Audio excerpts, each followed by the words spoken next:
Lars Borgmann, I am so happy that you took the time to come and be with me on this interview because you are a leadership expert, have studied leadership and practiced leadership and trained leadership for 20 years.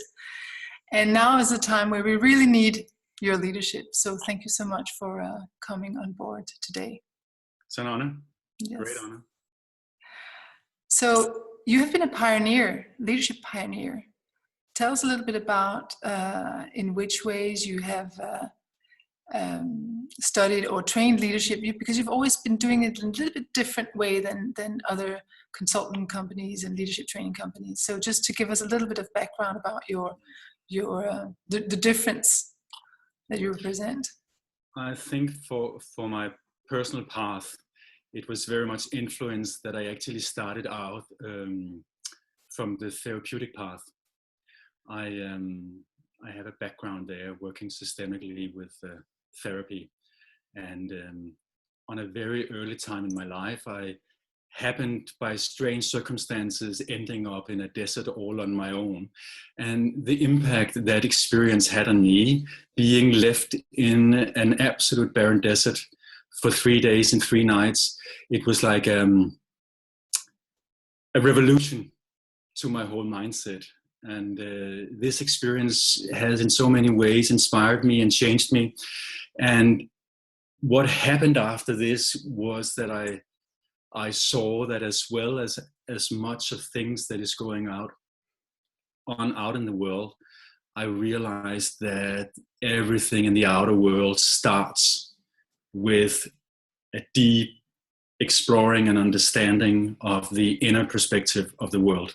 So to speak in a little bit of a shamanistic way, you could say you look out and see everything that you have already seen within. So basically we have our own filters and we interpretate the outer world through our inner perspective, our inner filter, and everyone has their own filters. Some have looked into them more, and what happened to me was that in a very early time of my life, I got a chance to realize this. And I think that has changed my approach. And when I started working more directly, working with businesses, helping around the world in different kind of companies, private, public sector, state government, etc., etc., I could not put that part aside of me that was observing everything, not only from the outside, but also had a very, very conscious awareness of what is the inner state of what is being played out here on the big scene. So that has for me been a place where in many situations has approached it a little bit different. I think you're right in that. And I have also found that those who are open for this perspective can gain enormously from bringing that aspect into the more conventional aspect and perspective of modern leadership. In actuality, you even talk about, if we want to create a sustainable world, we need to look at our leadership, our sustainability DNA. Talk a little bit about that, because that's also relevant for the times we're in. Again, it relates to the same narrative, basically. I think we have a lot of society talks, and we have a lot of protocols for working more consciously with a sustainable approach to life. I think nobody today is ignorant enough to say that sustainability is not important. And I think, again, the way we look at it, it's very much like an outer orientation. It's something we look, how can we fix this? How can we do that? How can we make sort of green baselines in our way of looking at economy, et cetera, et cetera, et cetera. And if you take the next step into looking at sustainability, not as something that is going on in the big world, something that we have to look at out there, something that we have to relate to in terms of how many times we do flights a year, or how many, how much, what do you call it, carbon dioxide that we put into the atmosphere, etc., etc. I think there's an even more interesting perspective, and that is to look at the inner the inner perspective of sustainability. And I think when we look at this thing that we're going through right now, which is super interesting, because this is actually a visualization, a physical visualization of how super interconnected we are in the world. Sometimes we tend to sit in our little boat and think, oh, there's a big crisis happening in Afghanistan. Oh, there's a big crisis happening in South Africa. Oh, suddenly they don't have more water there and there's a bushfire there. And it's not really to do with us. We have this sort of a kind of an illusion that we are separated. And right now with this thing going on, we have a very, very visual exemplification of how super interconnected that we are. It is so real that a little thing happening in a fish market somewhere on another continent, in the beginning, I was thinking myself, oh, there's another thing going on in China. Okay, I live my life like nothing is going to happen here. But now I see it's different. I see how I saw a map the other day where small red dots were being put on a world map. So you could see, and it was just like, it was not like a person being infected with the virus. It was the earth having an infection. Super strong image. And this breaks down a very, very important illusion that we can work in boxes, that we can think independently from each other, that we do not have like an aspect of a responsibility for the eternal sustainability. So what is it? This is a mirror that brings me back into looking at, this is an opportunity at least, to reflect, to go deep, to contemplate on a deeper level. What is my DNA, my inner DNA, in every little cell of my body? What is the level of responsibility, of sustainability that is going on? And this sounds maybe a little bit weird, but if you imagine that we have 7 billion people in the world, probably more, and each one of them has an unsustainable DNA of sustainability, how can we expect to create an outer image of sustainability? It's not possible. So we have to, of course, keep doing what we do in the outer world, but without fixing the actual source of the image being displayed of non-sustainability not happening in each individual. I think we're gonna be seriously in trouble because we keep fixing the symptoms. And the deeper layers of more and more complex symptoms appearing is never really thoroughly being looked at. And that's a big problem. So I would love to at least raise the flag, put the light on, be a front mover, a front runner for the whole attention of using this enormously world crisis, if you look at it in one term, to say this is an excellent time. Now, 2/3 of the population is sitting in self-isolation. Would that be a nice time to sit and contemplate on a deeper level instead of just being occupied with panic media? Would it be a nice time to sit and take a deeper look in the mirror, to take a time to say, how is my DNA of sustainability doing? Where am I strong? Where am I resilient? How many weeks can I go on in this world? How little days times months do I have in myself according to my sustainability, my resilience? And I think it's a very, very, very interesting self-leadership tool to take into your practice right now. I would recommend that, definitely. So in which way was our leadership DNA unsustainable before? I mean, I am sure that many people will agree, yeah, we did a lot of things that were not so smart. And what you're saying is that doing stems from the root cause of that is our leadership DNA. So elaborate a little bit more on why do you say 7 billion people had an unsustainable leadership DNA before, and what could come out on the other side of this reflection? How would our leadership DNA change? first of all, I see one point. We see that we are all interrelated. So that's a new thing that has come out of it. But can you build the picture of how was the unsustainable inside of us before, and how can it be more sustainable inside of us after?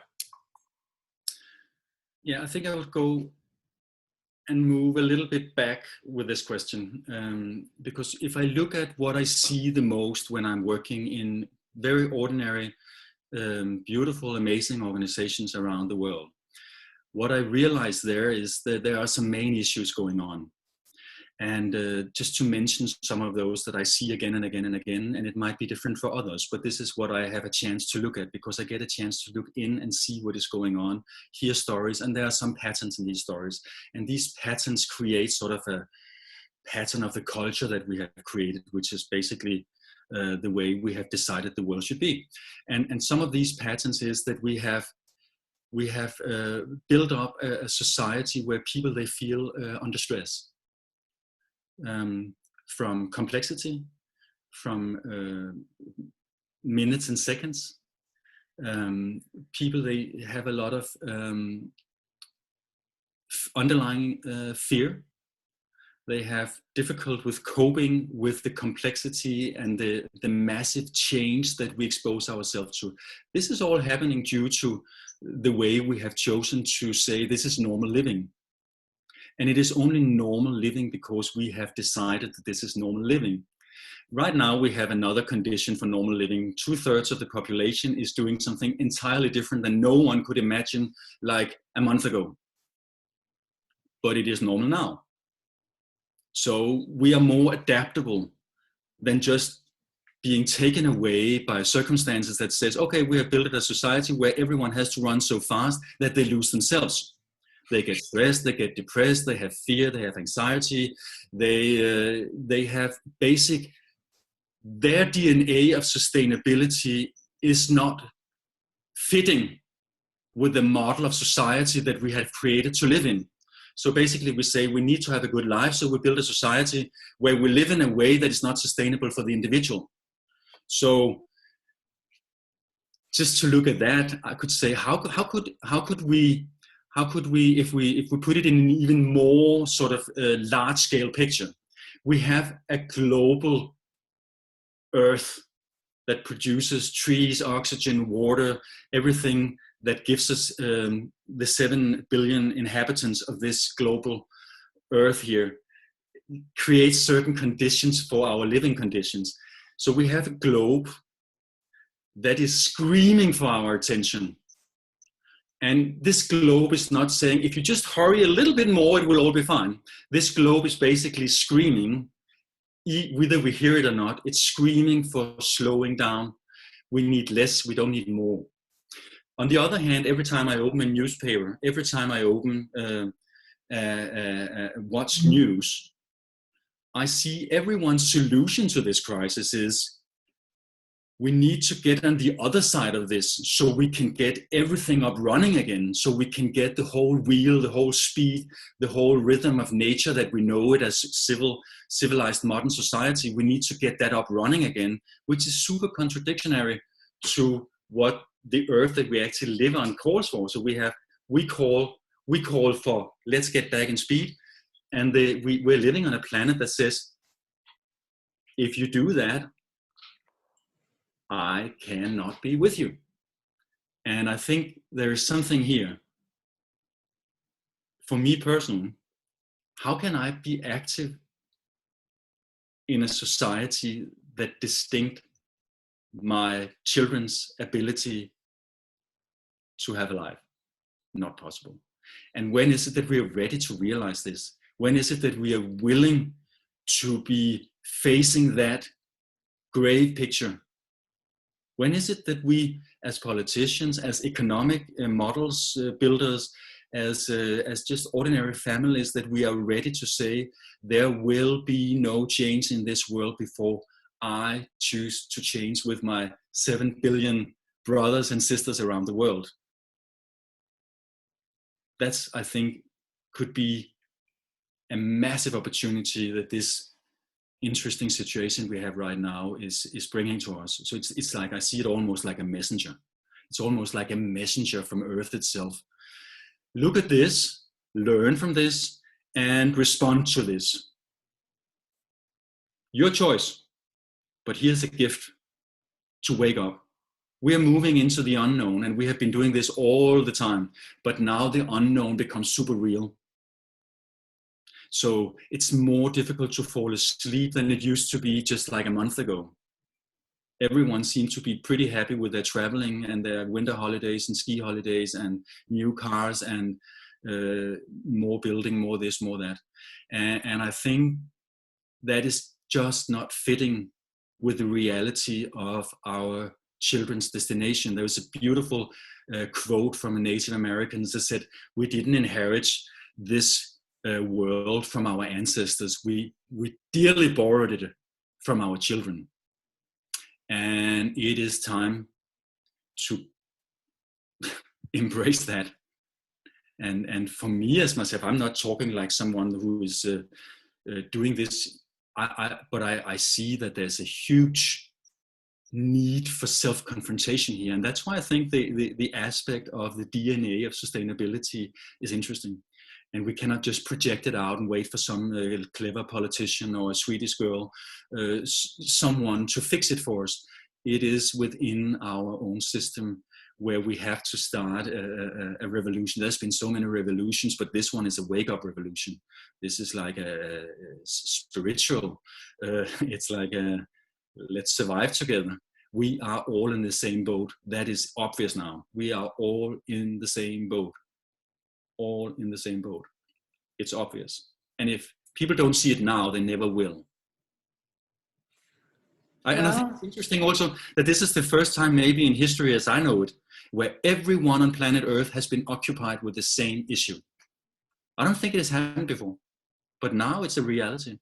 And that is super interesting because what a power is there and there unless we just choose to go with the panic and the horror and the victimizing ourselves, victimizing each other.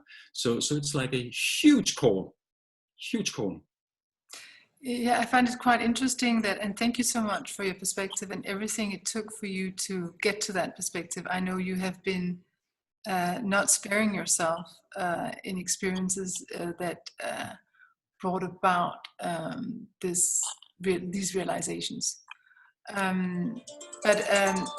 But what's interesting is also that I think many people are, I mean, if you look at the media and the mainstream reporting we get about this pandemic, it's interesting. No one is talking about immune system. No one is talking about the inner. No one is talking about what could the message in this be. Everybody's talking about, oh, the numbers are going up. And, you know, if you look at mainstream conversation, it's striking how little.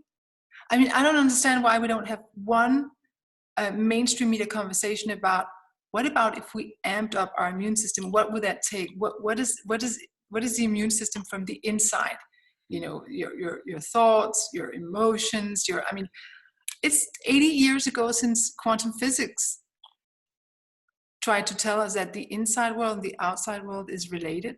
80 years, we still don't get it. No. And maybe that's also part of the revolution that we need to understand here when you talk about DNA. You know, that is how all of our inside is actually affecting the outside, and that the inside can be changed. We now know from the new research that DNA is not just something you inherit, it's something you shape. Yep. And you reshape. Exactly. And when you reshape it, it will affect future generations, and it will also affect the older ones. Yeah, I so much epigenetics. So, but you work a lot in organizations as are you a reformer? What are you helping them with? You're helping them with upgrading their leadership. Yeah, I would love to say that I was a reformer, but no, not really. Because no one wants to be. I lost your sound. I cannot hear you.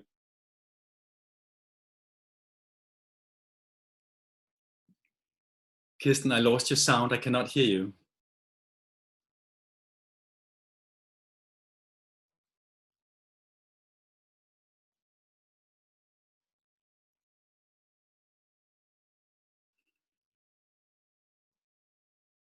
reformed. I'll shut this off. Now I can hear you. Okay. You're back. Okay, I just said, you don't work as a reformer because no one wants to be reformed. No, my favorite quotation is everyone, they love development as long as they don't have to change. And that's the paradox. We love all the new stuff and exchange, like expand, but what we really resist the most is change, and moving into the unknown. That's a huge challenge for that aspect of ourself that is not that happy with change. I can see it in myself. There's a lot of things that I have to look at, that I might have to change, that I have to do differently, and that's where it comes into consequences. Yeah, we might not have the reality where life, as we have created it, as we have thought it to be the perfect version of a modern life, is aligned with a sustainable future. And what I think is really nice now is that since everyone is already experiencing the full impact of how fast life can change, this is a tiny small little virus that nobody can really understand what is going on, but it has huge impact on everyone's life. And this is just like the tiniest thing that could happen compared to what could come to us in the future. And what I think is the beautiful thing of it is that we get to see that we are super able to adapt. But it looks like we need a burning platform.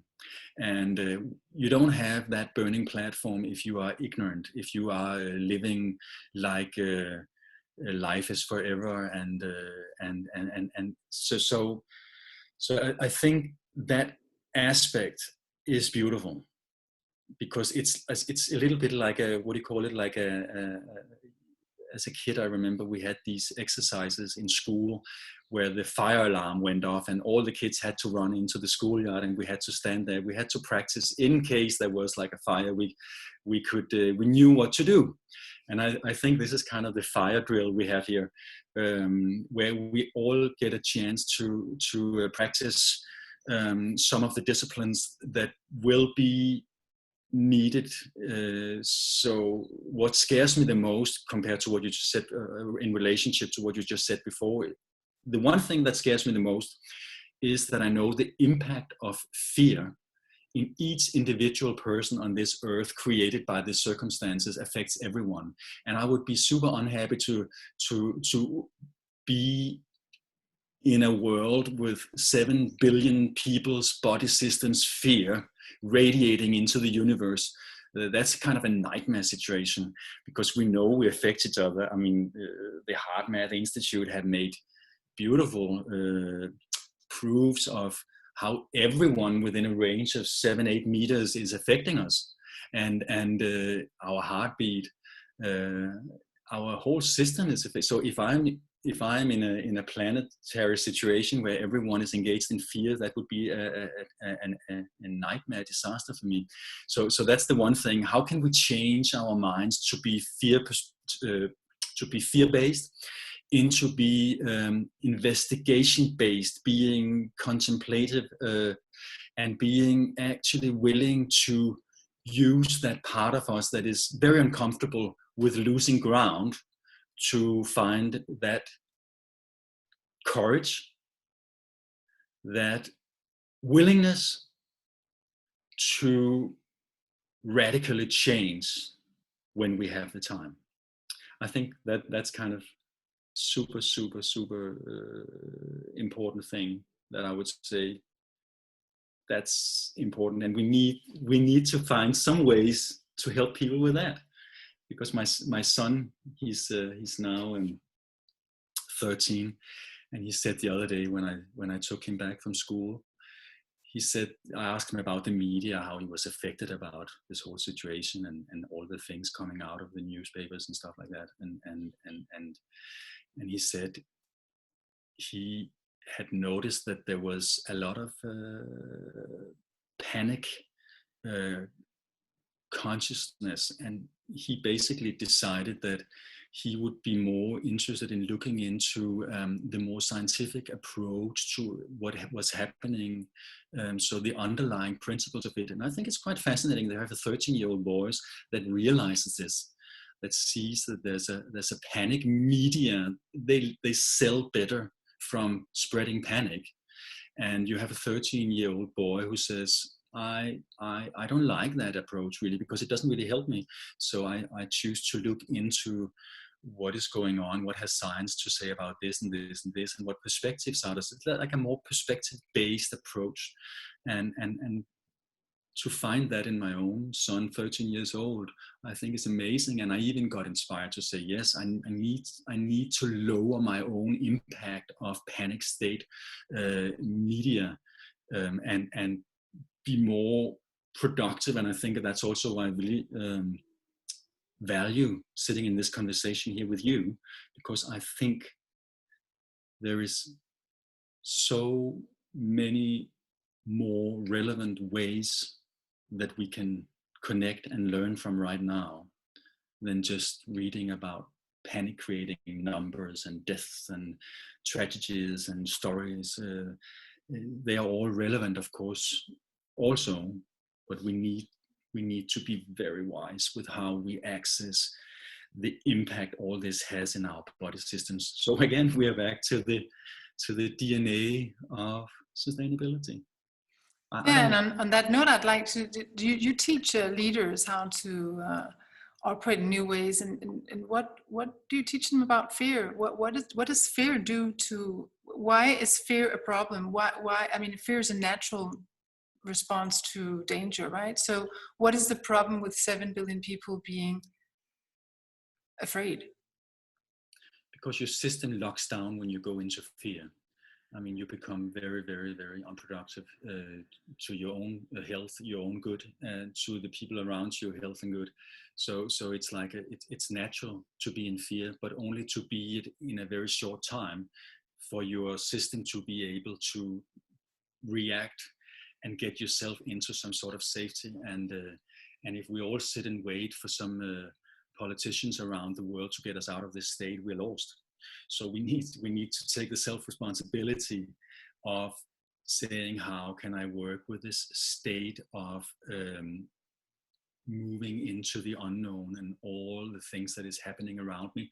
So there's a basic question that you can ask yourself: how can I be part of the solution rather than unconsciously be part of the problem?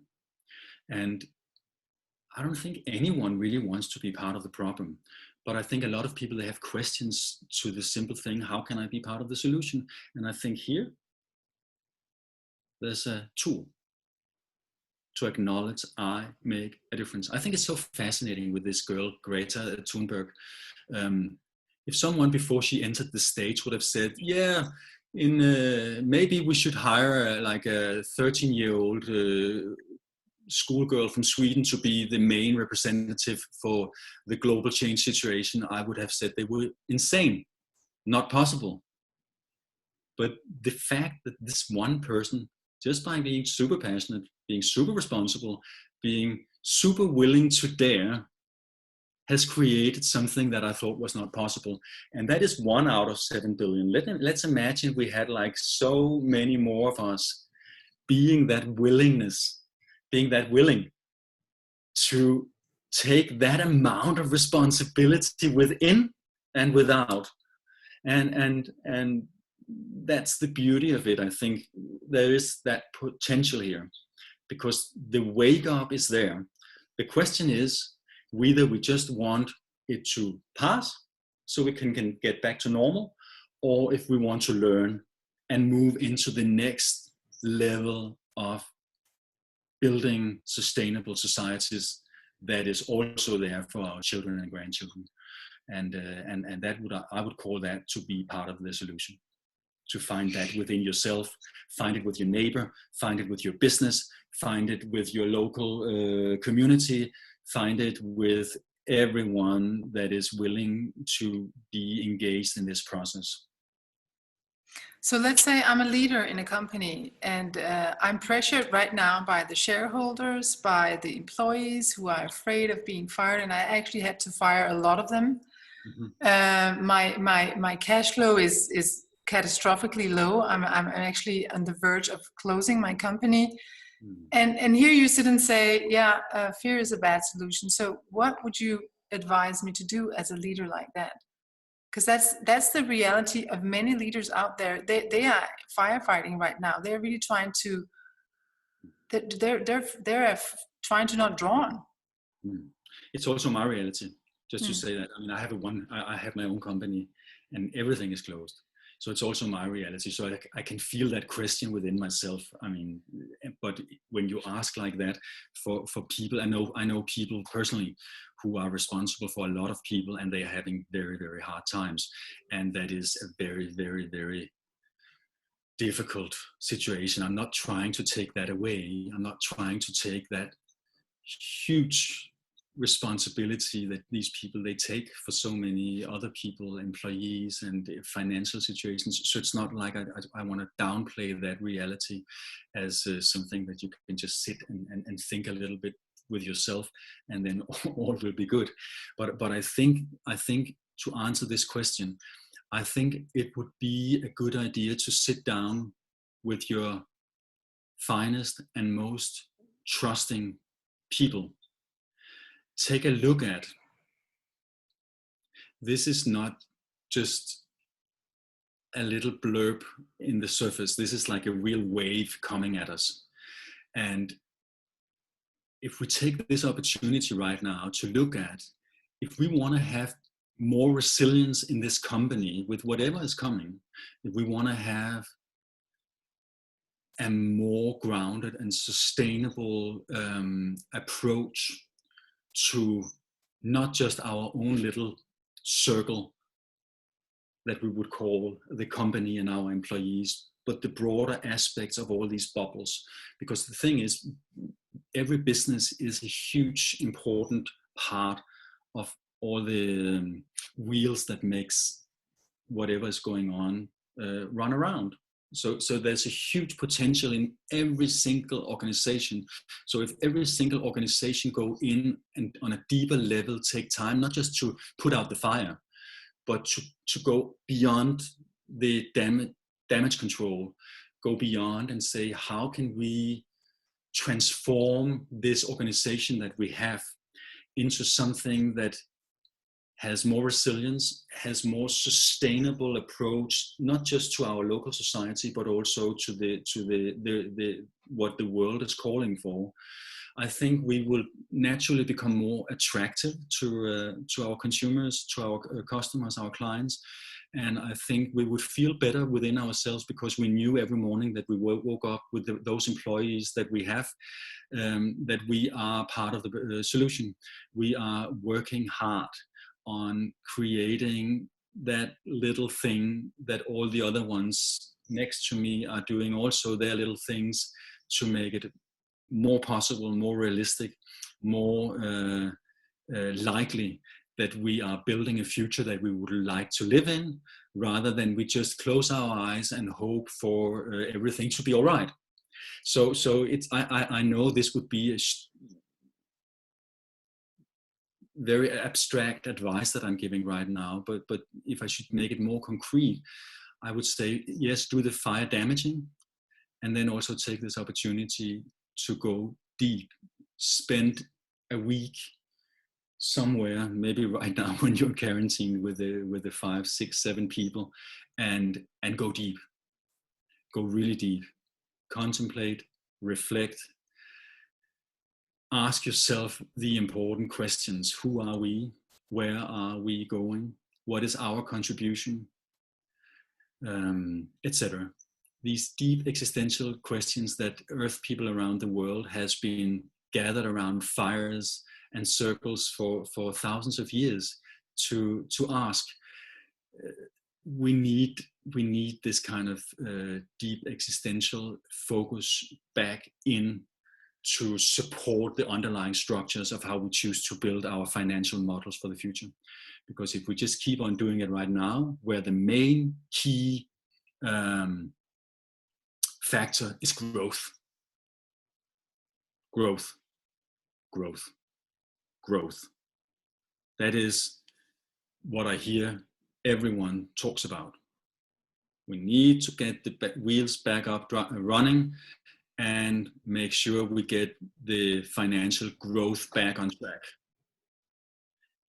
And that is not really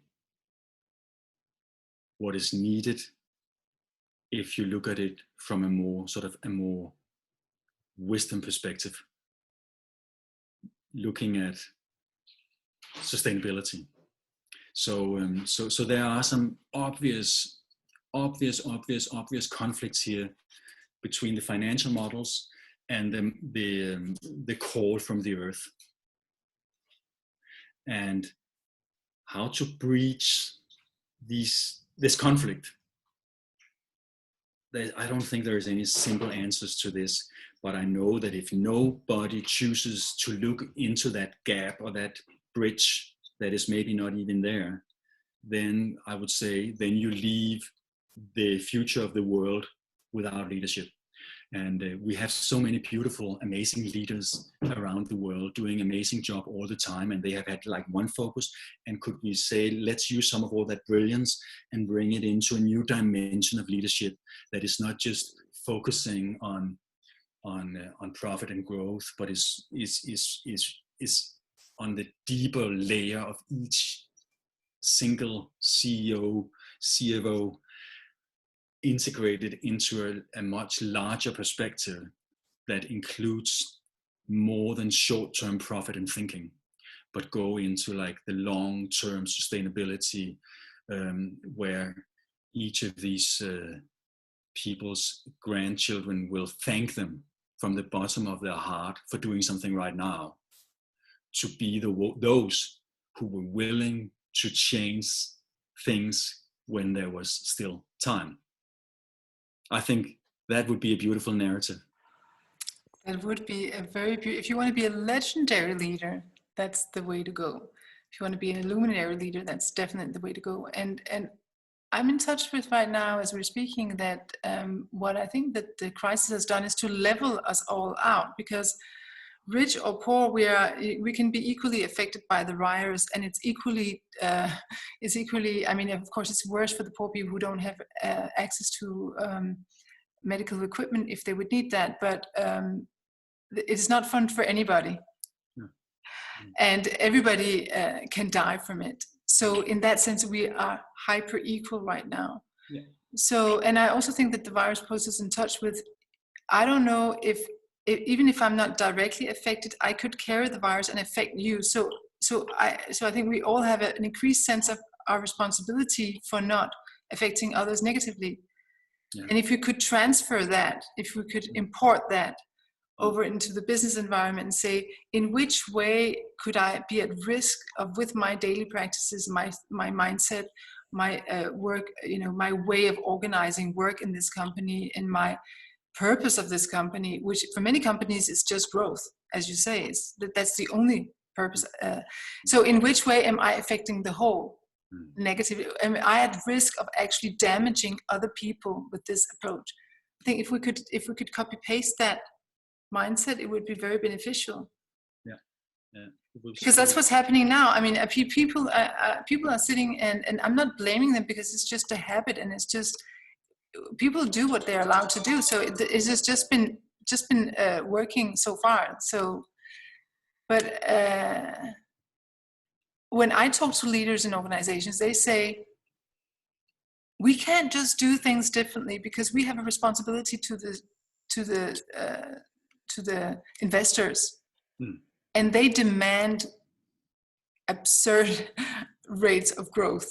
Because that's their purpose. So could we imagine that? Wouldn't it be just amazing if some of these venture capitalists, if just one would wake up and change and put some of that money into sustainable solutions? Wouldn't that be beautiful? And maybe that's what's needed now. Yeah, and I think eventually that will happen.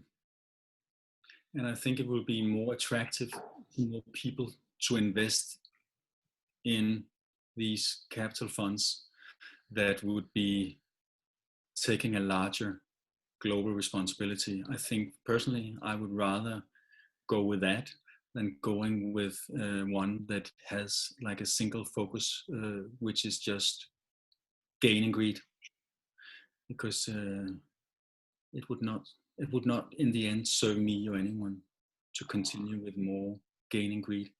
So I think eventually that will come. And I think we have a beautiful example with the whole Me Too movement. It seemed like a few years ago there was like a general consensus that yeah, you can be an asshole and you can treat women the way you want. There's a general consensus there, and it's incorporated in our culture. And however stupid it is, and however not reasonable it is, it seems somehow to be there. So it's people don't even bother to mention it because it's kind of just like the way it is. But within a very, very, very short time, there comes a new sort of dimension or global consciousness to it, and it has a radical, like a bushfire in the consciousness that there's something fundamentally wrong here. We cannot have an equal system where we can treat one gender in so much difference from another. It is simply absolutely something that has to change, and it changed. I don't say that it has all changed, but it has gone so much more fast than it has the last 200 years. And I think we could have the same situation here, because when I usually say when you are working with development, half of the job is basically realizing that it has to be done. It is waking up and realizing that's half of the work. The minute or the second that you realize this is something that is super important and it has to happen, then yes, there's all the things about how do we do that and how do we get that, and it's a long process. But the thing is, without that realization, there's no way that our unconscious self can handle anything except just running our behavioral routines, and that won't solve anything. So I think there's a huge potential, and I even see that there are indications that this can go much faster than we can even imagine. I couldn't have imagined that this virus could go so fast. I couldn't have imagined that one strange lawsuit, Me Too, could happen so fast. I think there's a waking up consciousness, a new level of going from unconscious to more conscious. And of course, it will be also a gradual process, but I think it has taken on its speed, and maybe, however tragic it is, maybe it needs a little kick like the corona right now to take full presence in our consciousness, and the transformation can explode from here. I really, really hope that. I would be so sad to see everything go back to normal. Well, we could also have a scenario where the people who do go back to normal and who did not have the time, I mean, a lot of people are, as we just talked about, just panically extinguishing fires everywhere. So they don't have, maybe they don't have time for reflection. But a lot are forced into a new way of thinking because the losses has been so enormous. So even very big companies, with very high stock values and so on, has been experiencing this dip, and we even talk about the possibility of a depression. Mm-hmm. So it doesn't look like anybody comes out of this, or very few come out of this unaffected. Mm-hmm. So because we will not be unaffected, we will have to rethink. I mean, I even had to do that myself. I had a whole, in the beginning I was like, whoa, this is, I could feel sort of, with due respect for all the people who were affected, I could feel there was some new opening. I was really aware that this is an opening. There's something closing down, but there's also, and I was almost euphoric inside, like, what is this opening about? So I think this adventurous mindset is also an advantage in a situation like that. But then came a week where I was really affected by the collective duvet. Yeah. It was like a duvet of darkness over the collective. And I was really, and you know, I work with how to implement the new rules of leadership. But what I had not expected was that the game would suddenly change. You know, I knew that there was a set of rules for the old 20th century leadership that doesn't work anymore. That's obsolete, and many still employ them. I also know that there's a new, and I operate in alignment with the new, and I'm really enthusiastic about what the new rules of the game can bring about, of creativity and innovation and well-being and purpose and joy and all that. But when the game itself, when the game itself, the ground you're playing on suddenly changes, then, you know, I had actually a little week of overwhelm and tendency to being paralyzed. And then after that shutdown, you know, then came, and actually my health was also affected. I don't think I had the coronavirus, but I had a headache for 2 days. And you really realize how important your foundation, your health is. Yes. And then when my headache evaporated and I came back to normal, I was so happy to get my health back. Then creativity sparked, and I could see, I could see what the opening was all about. And so I started realignment in that direction and going for that opening. But I do, just my own process made me feel so much compassion with the people who are just really, really trying to survive right now and really, you know, have no idea how they're going to get through this. So let's say somebody didn't have the time to reflect and pivot and realign. What could happen, and that often happens for us, doesn't it? Then we need a little bigger wake-up call. Because this not only wants to happen, it needs to happen.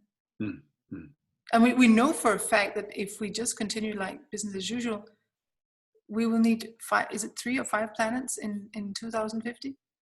So it won't work. No. It just won't work. No. And that's, I so much agree with you. That just don't work. And the thing is, when are we willing to realize it? When are we willing to realize? Because it is so easy to just say the words and then go back to business. But when will our souls, our deep compassion for the inhabitants of the future, when will that be activated strongly enough for us to not just have it as words without consequences, but actually move into a movement of realizing we need to wake up to a new way of being together, new way of taking care of the foundation of our own livelihood. I think that's a big question. When is that thing strong enough so that something really wakes up? I mean, I even blame myself for I say all these things, and I know for me they are true. And still I find how difficult it is for me to step out of my own old school behavior. And this is a thing that I have noticed again and again and again the last couple of weeks, where I've been driven mad with the kind of emptiness and stillness and boredom and frustration and everything. I see, wow, Lars, you are so difficult to change, and I have to work with that. I have to find out what is it that make me willing and ready to actually change more, and how can I help people with doing the same? Because if I succeed, it's great, but if I can then also help other people to do the same, it's better. So I find it's a personal challenge, and I also find it is a collective challenge, huge collective challenge. And then we know from the brain and from the whole neurology that our thinking loves stagnation. I mean, I once heard this study that we have like 60,000 thoughts approximately a day in average. and 90% of these thoughts are exactly the same as the ones we had yesterday and the one we will have tomorrow. So there's a huge sort of repetitive pattern in the way we think, and that is in itself part of our personal struggle to be willing to change. So we need a kick in the back, and right now we are having one. So yeah, but and I also think, you know, I want you to be a little kinder to you than you are, because yeah. I have seen you go through processes that not many people are willing to do. That you have been willing to let go of things you adored. You have been willing to scale down on your lifestyle. You've been willing to let go of everything. Actually, you've been in loss before. So this is like, so I want to remind you and everyone here who hears this, we have been prepared to do this. All of us have experience with losses. All of us have experience with sometimes, you know, even as much as we love anything, the only constant in the universe is change. So even if you love being a child, you will become an adult at some point. Even if you love you know, what you have, you will have to let go of your possessions at some point. So we might as well apply what we are designed to do. We are designed to adapt. We really are. And we are designed to adapt through suffering, you know. So when one situation becomes horrible enough, we do something, right? So when you get done at staring at your empty calendar, you will write a new book or whatever you will find. But you will find out something to let go of the suffering. And also we know that if the carrot is big enough, we're also willing to change, because that's attractive. Isn't it attractive to have even more purpose, to have less stress, to have more time with our families, to live in a cleaner world, to be able to see the blue sky, to spend more time in nature, to be happier, to have more inner peace? I mean, it's not bad, is it? It's not bad what we're looking for. If we alter our leadership, it's not that bad. More love, I don't think it hurts. It is actually more pleasurable than more fear and more suffering and more squeezing, right? So I actually think we're not in such a bad situation, because if we do alter, if we do take this lesson, there's so many extraordinary rewards. I mean, just think about relationships, think about collaborations, co-creation. It's so much more fun than being the lonely rider. Yes. So more intimacy, more, because we're squeezed together, we're in the same boat, more creativity, more brainstorm. I mean, it is actually, what's not to like? More connectivity. Yeah, more connectivity. Okay, so you lose some money. Okay, but money is like, that can be regained. We all know that, right? I mean, I lost a child. I could never have that child again, but I got a lot out of focusing, what do I receive? Instead of focusing on the loss, and it expanded my universe, definitely. I'm not saying I would rather, you know, lose a child and have an expanded universe, but now that the circumstances pressure us to do that, I have learned that you can actually choose to go up instead of down, and if you make that choice, just that decision will open up doors that you couldn't see before. Yeah, but I think the more we're willing to detach too much to too many things, the more free and flexible we will be. So I think, I know you have been going through a lot of journeys and practicing this flexibility, this inner sort of agility, and I certainly have too. And the practice that comes out, and the experience that comes out of daring to lose or to let go, because maybe it's not even about losing, it's more like letting go of one scenario that you hold dear, and let it go and trust that the other end of that letting go is not loss, but more like new reality, new scenario, new reality. It's like, again, if we look at it in a micro and a macro perspective, it's a little bit like holding on to something that we know. It's a little bit like breathing, in the sense that I make an inhale and I'm afraid of losing it. So I keep it, I hold on to it, and it paralyzes me because I need at some point to let it go in order to what? Have another inhale. So it's there in our physics. Holding on basically kills us. So it's the dynamic of physics. Taking in, letting go. Taking in, letting go. Taking in, letting go. And I know I've been working with breath for many years. People are terrified of breathing, probably. So it's not like, oh, out there in the world. It's also very much in here in our systems. So just like adjusting the way you breathe and your emotional relationship with the impact of a healthy, sustainable breath system is gonna change the way that you look at on everything that comes with receiving, letting go, receiving, letting go, receiving, letting go, and be in a flow where you let life happen instead of trying to grab it and hold it. And that's what we do with our way of running financial systems. We try to grab as much as possible, and then we get paralyzed in holding on to it, and it makes us feel like, and it gives us, psychologically, it gives us a certain false safety.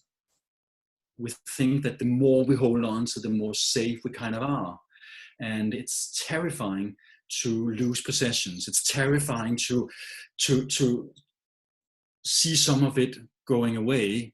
But the only terrifying thing that there actually is that we are afraid of the life that is on the other side, that we don't know. So it's again the journey into the unknown, because this we have and we can see it and we know it and we have it so dearly. So we would rather be totally frozen, stuck with what we have, than allow life to flow and trust that after life, after love, comes more life, comes more love. So it's like it's said in a little poetic way, but it's interesting. These thought patterns, they run our behavior. So we have to look deeper into it. Yeah, and speaking of that, to get it back to where we started, so we are built for this. We are built with the design to take in and let go and trust that there will be another breath, and take that in and let go. So we can do this. We're created for this. We're created for this. We're we don't need to learn something new. We just need to apply what we already know. Yeah. And that is trusting that we will be carried through. We are not alone. And then I think there's another interesting psychological perspective to transformation, to innovation, that we should use like a business language. That is, it's much, much, much easier to take in new things than it is to letting go of old things. And the thing is, if we have a bottle and it's so full of all the things that we know, it leaves very little space to put in new things, because we hold so much dear. Our bottle is full and we try to put new elixir into the bottle, but the bottle is already full. So it's like, it's so difficult if we made space and we're willing to let go of some of all that old stuff in the bottle. It would be so much more easier to make space for that new consciousness, that new level of realization, breaking through the illusions of what is not sustainable. Make that come into your system and embrace it, welcome it, and and engage and create from there. And that's where, if we go back to where you started with the whole leadership approach, that is what is so much needed. So much needed right now. So is that what you usually teach your leaders, or do you need to make a new leadership program? maybe because I always find myself in the conflict of how radical should you be, and how much should I adapt to sort of the convention of what can we talk about as leaders. And I personally confront myself every day in these times, as I have been doing for the last 5, 6, 7 years, that there's no time to wait. It is okay to be more radical and risk whatever that could cause you of being ridiculed or whatever, because I think that radical mindset is so much asked for, that it's not about if it's convenient for me or not. It's more about what is needed or not. Yeah, I mean, I look at it this way. Do we want it to work? Yes or yes. So, and I think it's only a radical work that will get us to the place we need to go as fast as we need to go there. We can no longer spend 20 years, I mean, with all due respect for therapy, I know that's where you started also, but we don't have 20 to 30 years to sit in psychoanalysis and find out why we behave like we do. We simply don't have that time. So even if you have never done any therapy or any inner work, or if you're a leader who's like, I have never been interested in this kind of thing, I usually make fun of personal development and call it new agey woo-woo. Even if you're like that, we need fast methods that just work. So I think that the radical approach is actually about to become the only one. We also see now people take an MBA, it's already old when they come out. They spent all this time, but it's already obsolete because the world has changed, right? So I think the radical approaches is what's needed now. As long as they work and deliver the result that they're supposed to deliver, which is resilience, which is being able to steer your ship in really, really stormy waters. And be a good leader and good captain, a good lighthouse for your people, and lead the world into a brighter future. Hey, if that work, if your methods work for that, they're welcome. Yeah, they're needed. Yeah, that's why I like this conversation. Yeah, I really enjoyed it, Lars. I think you're one of my favorite men on the planet, because you have wisdom and you have experience and you have intelligence and you have a lot of educational, you have a lot of formal training but you also have a lot of heart, and I think that's a passport for the new era.